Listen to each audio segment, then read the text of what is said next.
Hello and welcome to the first episode of Chat OMP. This is a series that we're going to roll out during the year whereby I, William Peake, speak to each of the office managing partners around the globe in the Harneys network. We have 9 office managing partners and we decided to start with Lishi Fong in Singapore. Hello, Lishi. Hi, Will. Good Uh, to be the first. Absolutely. Well, you had the smallest list of demands, so you were the least diva-esque. So therefore, we thought we would kick off with you. So, Lishi, thanks very much. Obviously, we spend a lot of time talking to each other in your role as office managing partner and as a partner of mine. But do you want to just give everybody a kind of sense of your background, how you ended up offshore? I think that's always an interesting story for people to hear. Yeah, sure. I'm actually Singaporean, so I grew up here. Family lives in Singapore. I've got 2 boys. I did my A levels in Singapore, and then I moved to London to do law school. I Hmm. trained with Norton Rose Fulbright in London, worked in London, and moved back with Norton Rose Fulbright. So actually, Harneys is just a second job in my entire life, which is a bit You're, strange in the current world where people change jobs every 2 or 3 years. This is just my second job. as long as you don't drop a bombshell there, Lishi, that No, actually, no, no, no, William, no. while I've got you on the phone. This is the latter. No, just in terms of my move offshore, this is another interesting story, actually. I mean, I've said it many times. Paul Sefton sold me the dream. I was working very long hours at NRF. I was actually a banking lawyer. My background was leverage finance. When I got the call from a recruiter, it was actually a cold call saying, "Would you like to meet this partner from an offshore Mhm. law firm?" And I went, "No, not really. Don't really have time." She said, "No, just give him 15 minutes. I promise you'll see a different perspective." I was like, "Fine." We've got to meet late because I remember very clearly I had a client seminar that day that I was conducting. So Uh-huh. I met Paul, I think, late evening after dinner, and he was in this nice suit, and he sold me the dream. He's like, "You're going to be doing cutting edge work offshore. There's work life balance, great place to be. We're supportive of females." And that's it. I was sold. I That mean, does that jokes does sound like aside, Paul. the proposition was, come and help us build the transactional practice. Yeah, You won't just be doing banking, it'll be corporate, it'll be funds, it'll be private wealth and trust, a fiduciary arm as well. And I mean, that was very interesting for me because it's not just the legal work, right? It's a bit of yeah, management, it's a lot of yeah. BD, it's getting to meet new people. And, 5 years in, still doing that and enjoying it. Excellent, excellent. Yeah, when I'm doing my OMP chat with Paul, I'll ask for his version of the story as well. I'm really concerned that when Paul and I speak, we're going to spend the entire 10 minutes talking about sneakers.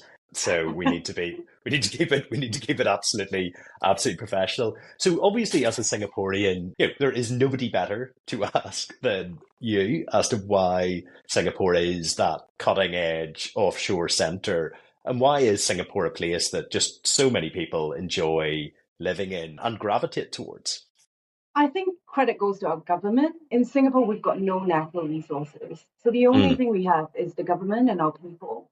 I think our government has done a very good job in positioning Singapore as, the private wealth hub, hmm. arbitration hub, funds hub. We've got good business grants. We've attracted a lot of businesses to Singapore, setting up, Hmm. the HQ here. And I think Singapore's well positioned in terms of traveling around Southeast Asia, covering Hmm. a lot of the regional work. So I think a lot of businesses, I mean, looking out of my window, a lot of businesses set up here because legislation is good, it's safe, Yeah, and yeah, it's predictable. You're not going to get an election that change things massively in terms of the business climate. And I think businesses need stability now. And that's what our government can provide. So there's quite a lot of energy and a lot of activity here. Not to say that, Singapore is some unicorn type jurisdiction. yeah, Obviously, yeah, we've got our challenges as well.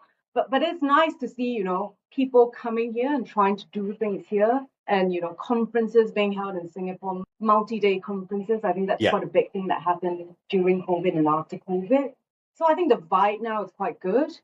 And with more businesses coming, hopefully there'll be more deals, there'll be more offshore element, and more work for all of us.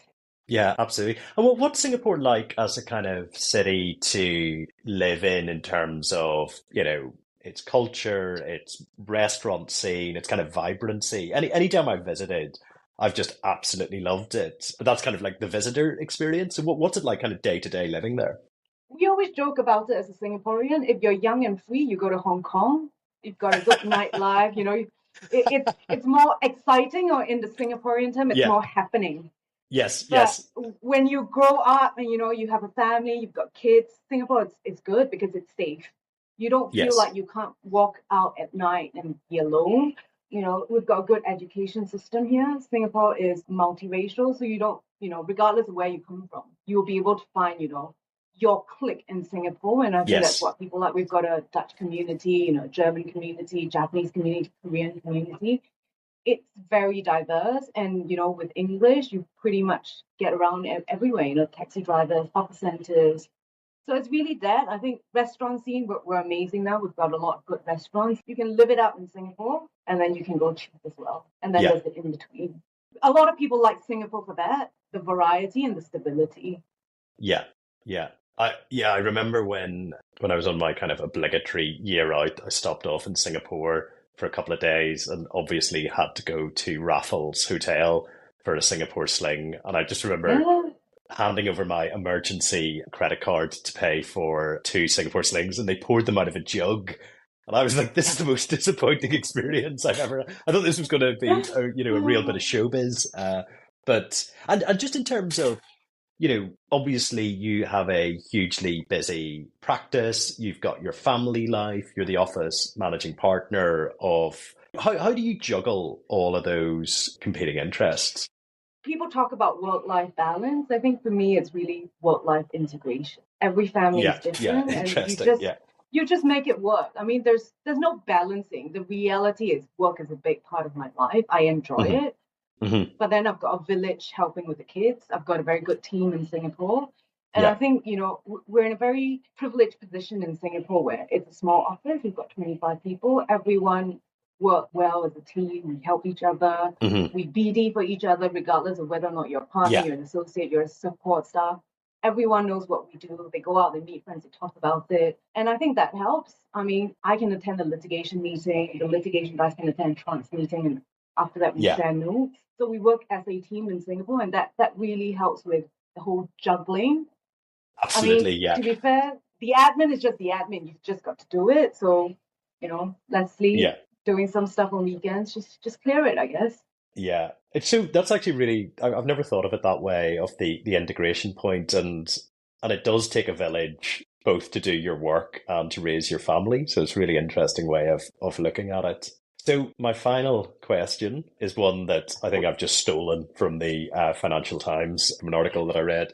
But if you could have dinner with one famous person, alive or dead, who would it be?